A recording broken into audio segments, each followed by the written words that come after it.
Hello, this is Dr. Carney, and this is a brief presentation on the origins of Gothic fiction. And this is a painting John Henry Fuseli, The Nightmare from 1781, around the same time that some of the ferment of Gothic fiction is happening. So when we do presentations like this, talking about a literary historical term, it's probably good to start with like a standard definition and maybe add nuance and substance to that. So the Oxford Companion to English Literature defines Gothic fiction as, and this is a long quote, tales of the macabre, fantastic, and supernatural, usually set amid haunted castles, graveyards, ruins, and wild, picturesque landscapes. They reached the height of their considerable fashion in the 1790s and the early years of the 19th century. The word Gothic originally implied medieval, as in Walpole's The Castle of Otranto, a Gothic story, but in the later 18th century its meaning altered until its emphasis lay on the macabre, and the original medieval element was sometimes wholly disregarded. The first of the true Gothic novels is generally considered to be The Castle of Otranto. Many of the best of its successors, M.G. Lewis, C.R. Maturin, William Beckford, and Anne Radcliffe, shows a rich exuberance of invention and produce moments of horror far greater than the mere frisson conveyed by less skillful imitators. That's our general definition of the Gothic. And I think that's a pretty good definition, and hopefully we can just add a little bit of nuance and substance to that. Oops.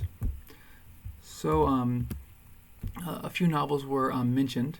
The Castle of Otranto, 1764, and this is considered the very first Gothic novel. We'll talk more about Horace Walpole and his role in the creation of Gothic fiction. He was also responsible for the Gothic revival in architecture. Maybe it's not fair to say he was responsible, but he had a large role in the Gothic revival in architecture because of his house, Strawberry Hill, that he redesigned from kind of a contemporary house to something like a pastiche of medieval architecture. Anne Radcliffe's The Mysteries of Udolpho I think it's an artistic accomplishment. It's a very long novel, and it's about a haunted castle. It's about Italy. A lot of what's going on in Gothic fiction is the tension between Protestant England and Catholic France and Italy. And anyhow, we'll talk more about that, but The Mysteries of Udolpho captures that tension between the Protestant and the Catholic. And then Matthew Lewis's The Monk comes just a few years after The Mysteries of Udolpho, and it's an interesting text because it's not as artful. It's more just sensationalistic, gore, almost you would say like popular culture. I think it's interesting. As a work of literature because I think arguably it's a response to the artistic ambition of Anne Radcliffe, but it's as you can see, the devil shows up in The Monk. It's really compelling. So just another painting to kind of set the mood for where Gothic fiction is coming from. This is Thomas Cole, A Romantic Landscape with Ruined Tower. Thomas Cole had American landscape artist and traveled in Europe, and was picking up on a lot of what the Gothic writers were picking up on, which is how ruins, permeated the countryside in Europe, and this fascination of how a time has deformed civilizations. And it's not just part of Gothic; it's part of Romanticism, which is a completely separate conversation. But the ubiquity of ruins is part of where Gothic fiction comes from in the late 18th century. So just want to give you a preview of some of the authors that are kind of major Gothic authors. Horace Walpole, you can look at their dates too and kind of see where this tradition's timeline is. Most of them are going to be late 18th century, early 19th century, but of course the Gothic continues today. So we have Horace Walpole, Anne Radcliffe, Matthew Gregory Lewis, or M.G. Lewis. Both Horace Walpole and M.G. Lewis were ministers of Parliament. Charles Maturin, Mary Shelley, of course, Edgar Allan Poe, an American. American Gothic is considered sometimes a separate stream but it's connected. And then H.P. Lovecraft, and there are many more. Shirley Jackson, Stephen King, all sorts of people. So here's some portraits that I think are interesting, just to kind of illustrate the class dynamics to Gothic fiction. Horace Walpole, large canvas. He had the time to sit for a canvas like this. Anne Radcliffe in the middle, professional writer, made a lot of money as a fiction writer. Kind of was unique in that she was a working writer, and then compared to Horace Walpole, who would have been writing just for like this gentlemanly pastime. Published his first, Castle of Otranto anonymously. Anne Radcliffe, not so much. Interested in making money, supporting herself with her craft. And then we have M.G. Lewis on the end, who published The Monk. Of course, Mary Shelley on the left, Edgar Allan Poe. I think this is just a few months before he died. Actually, this famous portrait. It's very sad. He seems very tired and kind of strained. And then H.P. Lovecraft, 20th century cosmic horror writer, part of also a historian of Gothic fiction. So I'd like to highlight some important points. Some years in the timeline of the Gothic. So 1750, Horace Walpole redesigns his house Strawberry Hill, and he redesigns it with a jumble of medieval motifs. So he incorporates stained glass windows. He brings in turrets. He has a moat, a gate. He fills the house with medieval furniture and historical curios like suits of armor, and he starts to dream about medieval times. And arguably, I don't know if this is apocryphal or not, but that the first Gothic novel, The Castle of Otranto, it owes its origin in the dreams of Horace Walpole that he had because he was staying in this medieval castle he created for himself. In 1757, a poet named Thomas Gray published Odes. And I think it's important to note that Thomas Gray was friends with Horace Walpole, and his book of poem Odes was published by the Strawberry Hill Press. Now, Thomas Gray was also known as a member of what's called the Graveyard School of Poetry, and we'll talk more about what the Graveyard School of Poetry is. But long story short, they meditate on death. Right? They're concerned with the ephemerality of human experience and how our time is, we're oriented towards death, and anything and everything that we try to accomplish is going to be swallowed up by this end. And there's a religious dimension to it. They think that because we're doomed to the dirt, we need to think about our salvation. But it's interesting how this the Graveyard School of Poetry is it kind of, I would argue it influences the later Gothic. Edmund Burke, a philosopher, statesman, wrote all sorts of things. One of the things he wrote was a reflection on the Revolution in France, but in 1757 he publishes a philosophical inquiry into the origin of our ideas of the sublime and beautiful, which is aesthetic philosophy. Attempt to come to terms with this new category of experience, or maybe newly identified. People have been experiencing the sublime for a long time, and there have even been writers, Longinus, writing about the sublime. But Edmund Burke wanted to, describe this sublime experience, and he uses some examples like volcanoes erupting, storms. It's contrasted against the beautiful, and a lot of people would argue that the Gothic is more concerned with the sublime than the beautiful, and it's a really interesting idea. We can talk about what the sublime is. It's using really broad strokes here. The beautiful affirms a human world. It makes you feel at ease and at home. The sublime refutes a human world, makes you feel humiliated in a good way. But even though you're like humiliated by a giant mountain, you're also your experience is broadened in a certain way. Burke says it much better than I just said it, but the experience of the sublime is a complicated and very interesting topic, but it's tied to the Gothic. More than beauty is tied to the Gothic. Although the Gothic has a unique beauty to it, I think, as well. It treats beauty differently. 1764, the Castle of Otranto, sometimes called the first Gothic novel, is published. It's published as a hoax. It's supposed to be a found manuscript, and then in 1765 it's republished, and Horace Walpole says, okay, it was me, and it's a hoax, and it has the subtitle of a Gothic story.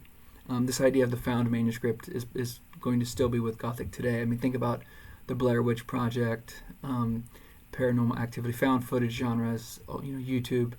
All of this is part of the attempt to lend a sense of verisimilitude to a Gothic story, make it scarier.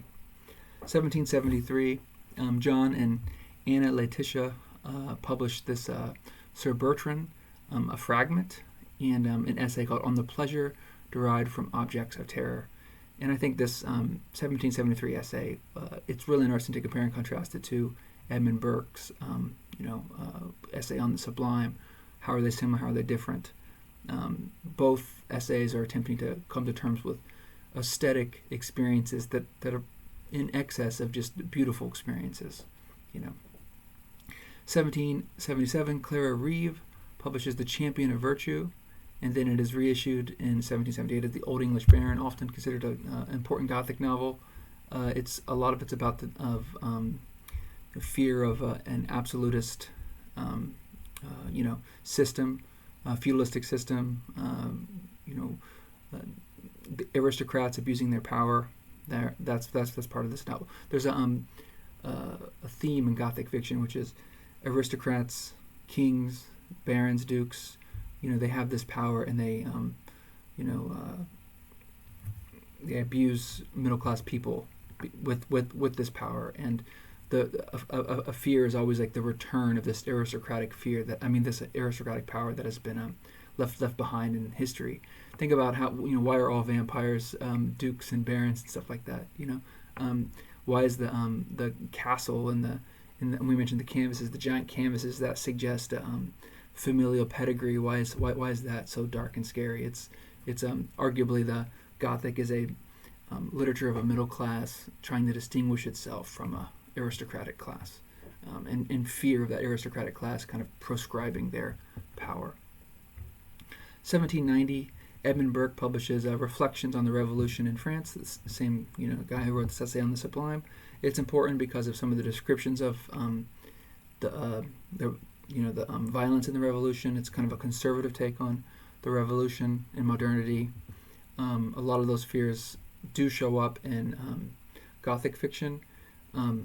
A couple of years after Burke publishes Reflections on the Revolution in France, M.G. Lewis publishes The Monk. I've already mentioned The Monk, and there is a scene that is where a mass of people start to rebel against this. I guess she's a nun. She's the leader of the nunnery, and they just completely dismember her. I think she's turned into paste. It's a really horrible scene, but some would suggest that some of the same terror of the people is from Edmund Burke's Reflection of the Revolution in France is translated into this novel by M.G. Lewis, like this. So they're part of the same atmosphere, if you will. 1792, Mary Wollstonecraft, the mother of Mary Shelley, who author of Frankenstein, publishes A Vindication of the Rights of Women, and arguably Gothic fiction is very much concerned with patriarchal power. There's a lot of female protagonists in Gothic fiction, and they often are subjected to male power. And it's going to be there in Anne Radcliffe. It goes all the way up to Carrie and The Final Girl in 1980s horror movies. So then 1793, the beheading of Louis XVI and the Reign of Terror. And then 1794, Anne Radcliffe publishes The Mysteries of Udolpho. So yeah, actually now I'm thinking I misspoke, and I said that M.G. Lewis's The Monk was published in 1792. It was actually published in 1795, I think. Don't quote me on that. It was The Monk was published after Mysteries of Udolpho. So, and it was kind of a satire of it, a response to it. Satire is not the right word. It was M.G. Lewis kind of playing with this idea of the supernatural explained. Anne Radcliffe in Mysteries of Udolpho, whenever there's a supernatural occurrence, there's always some plausible explanation for it. So M.G. Lewis writes The Monk, and it's supernatural. There's sorcery and the devil and magical wands that can do things, and it there's no Scooby-Doo moment in M.G. Lewis, and he was responding to I don't know if it was a direct response, but he was definitely like part of the Gothic that M.G. Lewis was responding to, and Anne Radcliffe was a big part of it, was this supernatural explained. So I would like to go through some what I call pre-Gothic influences, and these have I split these up into three categories: political and religious history, literary and cultural history, and then philosophical history of ideas. I'm not going to list these bullets off just now because I'm going to work my way through them one by one. This illustration here is a copperplate from The Mysteries of Udolpho by Anne Radcliffe, the 1803 edition. So a lot of this information comes from, not all of it, but a lot of it comes from Nick Groom's The Gothic, A Very Short Introduction. I really enjoy this. It's a short introduction, obviously, but the first 40 pages or so are actually looking at the historical Goths, the barbarian tribe, where the name comes from. I think that's really important. It's useful to keep in mind when you're trying to think about the origins of the word Gothic. So who were the historical Goths, and how were the historical Goths associated with Britishness? Well, in the Oxford Dictionary of World History, the Goths are described as Germanic tribes that overran the Western Roman Empire. Originally from the Baltic area, by the 3rd century AD, they had migrated to the northern Black Sea and the lower Danube. The eastern group were known as the Ostrogoths. The western settlers on the Danube and Dacia were known as the Visigoths. So Nick Groom, he's going to discuss how the Goths as a people, almost as a symbol, became associated with medieval times and Britishness. I'm going to read his quote. Bede, author of the Ecclesiastical History of the English People, an important text for consolidating British identity, Bede's understanding of national origins was essentially tied to the Gothic foundation of the Church, rather than to an identifiable ethnic group in a mass migration. It was conversion to Christianity that gave the Angles a coherent identity, not their ethnographical origin. But what is also notable in the British story is that it is a history of the assimilation of Germanic tribes rather than their violent invasion. So for Bede, the idea of the Goths is this like violent tribe of violent tribe of warriors who are sacking cities and tearing down columns and setting things on fire. Right? That's not part of it. It's more like assimilation into Christian identity in this. And that's not how they're taken up later. They're celebrated for their martial characteristics. So the word Goth, it's taken up to be part of where the British come from. The British also are famously. The reason I'm so interested in right now I'm interested in talking about British identities because the Gothic is a British phenomena. There are Gothic-like literary phenomena taking place on the continent. Something like Romanticism is not necessarily just British. It's going to be all over Western Europe. But Gothic fiction, I think it's fair to say that it's more of a British phenomenon when it starts. So part of British identity was that it was Protestant in contrast to Catholic. And I think it's important to talk about the Protestant Reformation in relation to the Gothic. I have a picture here of Martin Luther.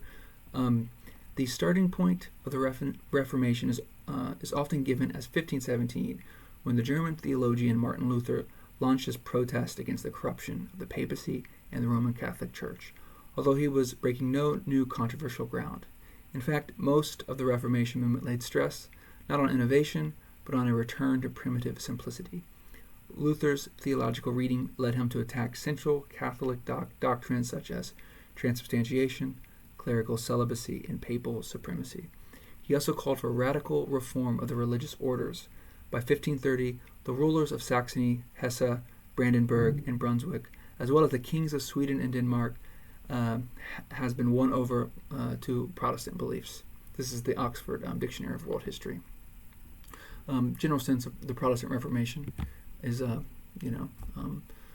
Catholic Church starts to become balkanized into different sects. And as far as I understand it, it's from the Anglican perspective. It's we all know the story of Henry VIII wanting a divorce, not being able to get a special dispensation from the Pope, and establishing the Church of England because of needing this divorce. But so how does this connect to Gothic fiction? Well, first off, Protestant identity is very important to Gothic fiction. A lot of times when you read Gothic fiction, Catholics are baddies. The Catholic Church is not seen as like providing spiritual nourishment. It's antiquated. It's a place where absolutist rule is maintained. Superstition polices people, and things. The symbol of the Inquisition, killing an innocent person, is a part of the whole story. I don't know if that's a fair take on Catholics, and if you're Catholic, you're like, oh, Gothic fiction is pretty mean. I think it's fair to say that it does have, at least in its origins, it has this anti-Catholicism to it.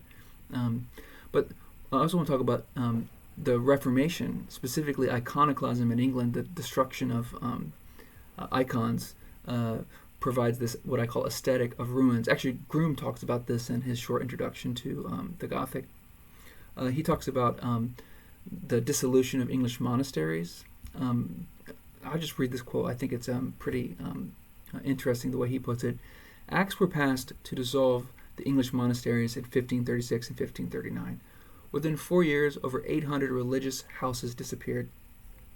The built environment of abbeys and their social structures of monks, friars, and nuns, as well as artisans and craftsmen and laborers who supported them, were entirely dismantled, and England turned its back on the past. The dissolution of monasteries revolutionized land ownership and had huge and irrevocable social impacts, but also created an aesthetic of ruin. Decapitated images of stone and glass, mutilated and abandoned buildings, and inscrutable fragmentary remains testified to the violence of the dissolution, but were also now embedded in the landscape, in the imagination in new ways. The attempt to break with history also revealed the inescapability of the past and the extent to which it haunted the present. So even though they tore down these monasteries, tore down these churches, broke the stained glass windows, all of that stuff, claimed the assets of the various organizations, the ruins were still there. You can't ever escape history. Part of Gothic is this, inescapability of history. The body won't stay buried. The corpse won't stay in the ground. The dead returns. The ghost returns to haunt. History. We think we left it behind, but we haven't. And but also another kind of direct way that this aesthetic of ruin shows up in Gothic fiction is a lot of Gothic fiction takes place in creepy, ruined, monasteries, abbeys, and castles. A couple of pictures of these ruined monasteries. You can see Whitby Abbey, dissolved in 1538. Whitby is really important for Dracula. A lot of the, I think Dracula makes landfall very near Whitby, and there's there are several scenes in Whitby. Fountains Abbey, sold and dismantled in 1539. Just a map of the Reformation. You have Protestant Christianity in the north. This the purple, Catholicism in the blue, and then Orthodox Christianity in the red. And you have green, which is the light green and the dark green is Shia and Sunni Islam. But you can see this Reformation. But the division between North and South is part of Gothic fiction. A lot of times what's going on in Gothic fiction is somebody from the North is dragged to the South. If you read Mysteries of Udolpho, there's a young woman, Elizabeth, who is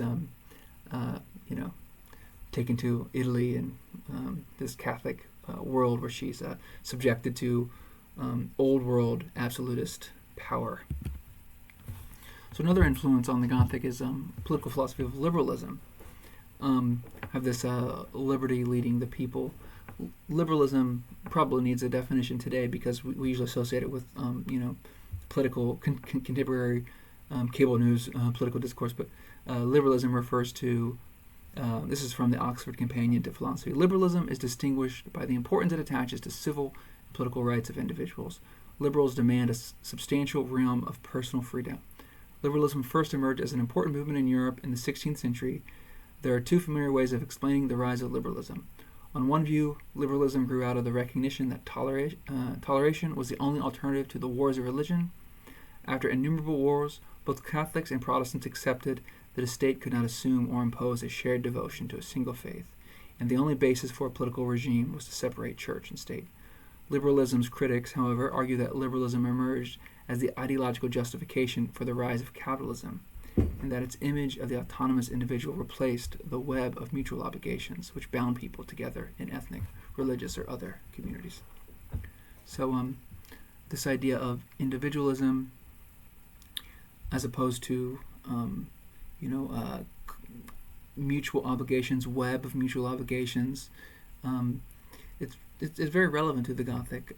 Part of what's going on is you have these individuals, new individuals, modern people, middle-class people often, who are, they find themselves in this medieval maze, right? This, the image of the dungeon, with all of the trappings of medieval times is there. So it's like symbolically, it's a threat against this new liberal philosophy of individualism. Also, in later Gothic, the family becomes a zone of oppression, right? Like relationships to each other, often distant families too, not like parents to children, but other relations end up becoming liabilities for characters.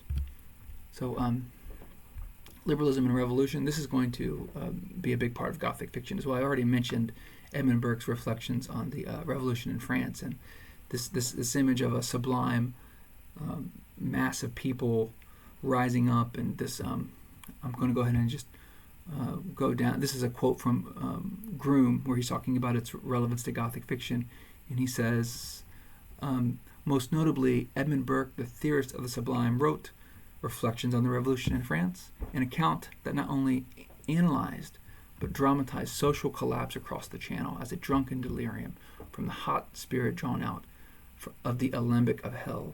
We look with horror on those children who are prompt rashly to hack that aged parent I'm butchering this quote, I'm sorry, that aged parent in pieces and put him into the kettle of magicians in hopes that by their poisonous weeds and wild incantations they may regenerate the paternal constitution and renovate their father's life.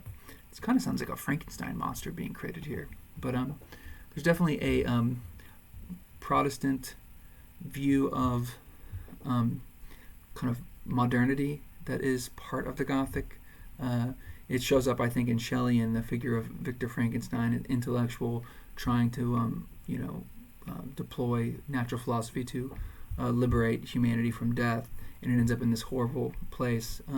Some would say that there's a conservatism or even reactionary element to the Gothic, where not only do they want to, the Gothic imagination, not only does the Gothic imagination want to arrest the procession of modernity, but it actually wants to turn back the clock sometimes, which is weird because also the past is haunted, and you don't want to go into the past because that's where kings and queens are. It's really interesting tension. Often, sometimes it's undecided. It's paradoxical. Another painting, anonymous painting, storming of the Bastille. So let's talk about the literary influences on the Gothic. So the Gothic is a literature of the supernatural. It dramatizes the violation of a reality principle, right? You actually see reality being transgressed in the Gothic in the form of the ghost or the vampire or the shambling corpse, or in the case of Shelley, like the animated the corpse parts. So if you're going to dramatically stage the violation of reality, you first need to be able to represent reality. It just so happens that not long before the rise of the Gothic, you have the rise of literary realism. So literary realism, the ability of authors to render reality in prose, it's not followed. It's followed a few decades later with something like Gothic. Literary realism, the rise of the novel, is a complicated, really interesting story. It has to do with natural philosophy, the rise of the middle classes in Europe,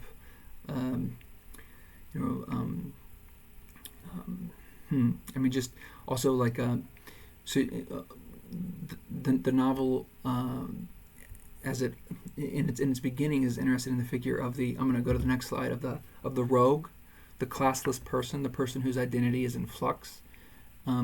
So in feudalistic society, you had your identity was a function of your relations to other people, right? Your identity. I'm using broad strokes here, but your identity was a function of your social standing, right? Once liberalism as a philosophy and as just like a worldview starts to dominate, people are less willing to say your social function is who you are. So you get figures like the rogue, who's kind of a chameleon, a socioeconomic chameleon. Characters like Moll Flanders. Sometimes she's an aristocrat, sometimes she's a rogue, sometimes she's virginal, sometimes she's a sex worker, sometimes she's she's a chameleon, right? And same with Tom Jones by Henry Fielding. He's a foundling. He doesn't have a family past that's going to kind of constrain him, or other characters like Smollett's Roderick Random. But the picaresque novel is a novel of a classless character, and I think and also the reason why the rogue is so celebrated is because the rogue has a lot of freedom to go anywhere they want to be anybody they want to be. And the Gothic protagonist is often defined by how it's often her freedom is constrained. So you have this tension between the picaresque, which is be anything you want to be, and then you have a few decades later the Gothic protagonist who is always being incarcerated, constrained in a dungeon, or locked in a castle, or subjected to the authoritarian rule of like a priest or something like that. That's the horrors that they're subjected to power.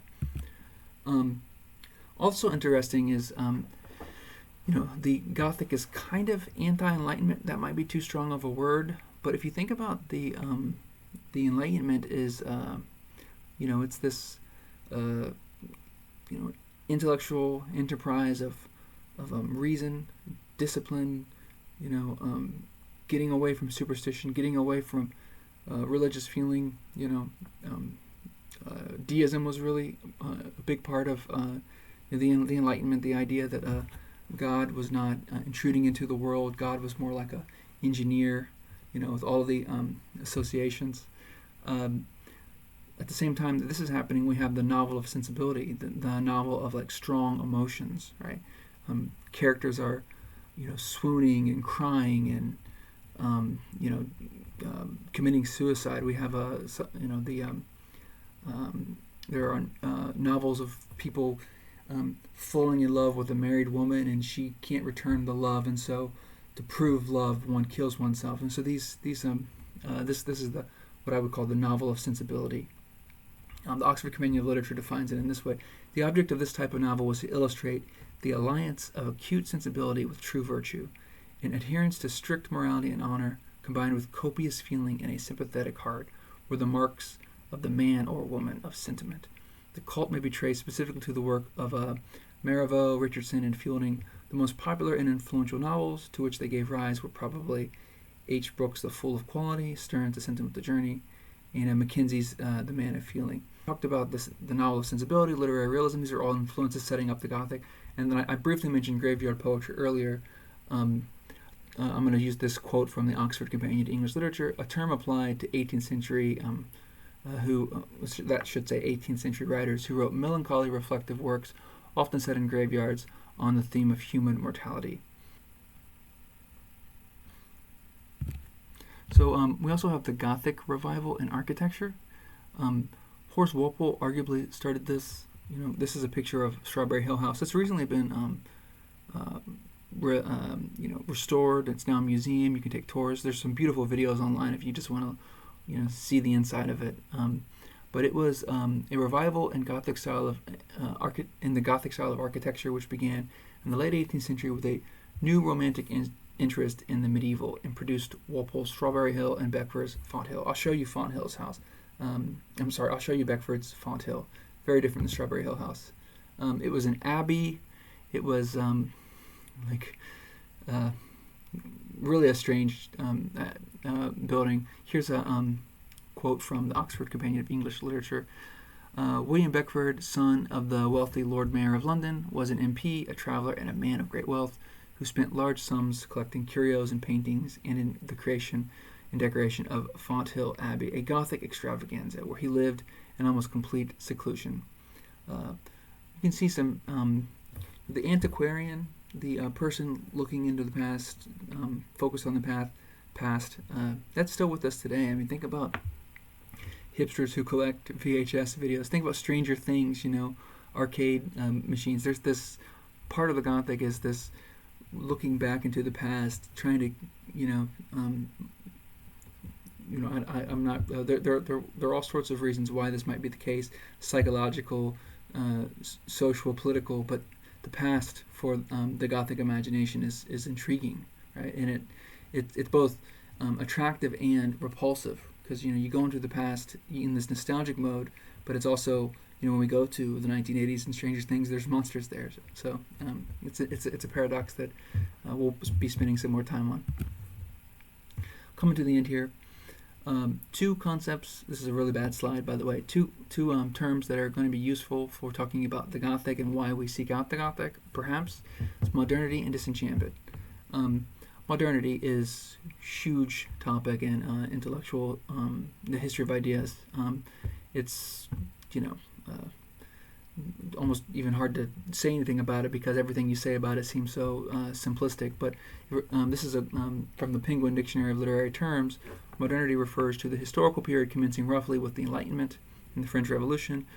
The former, i.e. the Enlightenment, ushered in an age where rationality and scientific observation displaced theology, and the latter effectively set the stage for the abolition of feudal society and political structure, the rise of the bourgeois or the city-dwelling class in early capitalism.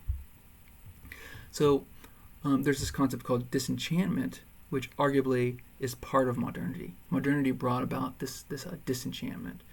And it actually comes from Friedrich Schiller used the term, but a later sociologist, Max Weber, kind of popularized it. In social science, disenchantment is the cultural rationalization and devaluation of religion apparent in modern society. I just said that it was borrowed from Schiller by Max Weber to describe the character of modernized, bureaucratic, office-ruling, secularized Western society where scientific understanding is more highly valued than belief, and where processes are oriented towards rational goals as opposed to traditional society, where for Weber the world remains a great enchanted garden.